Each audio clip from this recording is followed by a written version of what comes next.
ஒரு bubble effect அப்படின்ற மாதிரி தான் ஃபீல் பண்றாங்க. இது என்னைக்காவது பர்ஸ்ட் அவுட் ஆகும். அப்ப நீங்க தெரிஞ்சுப்பீங்க கோல்டோட உண்மையான ரேட்னு சொல்றாங்க. சண்டே பேசுறாரு.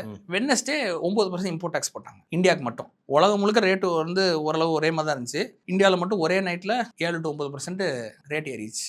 அப்போது இருக்கிற அதுக்கு காரணம் என்னன்னா இம்போர்ட் குறைக்கிறதுக்காக. இப்படி பண்ணும்போது என்ன ஆகும்? ஆட்டோமேட்டிக்காக செகண்ட் ஹேண்ட் கோல்டு, அதாவது எப்படி சொல்கிறது, வெளிநாட்டிலேருந்து முன்னாடி வந்து அது கட்டுப்படுத்துறதுக்காக தான் இம்போர்ட் டேக்ஸ் குறைச்சாங்களே.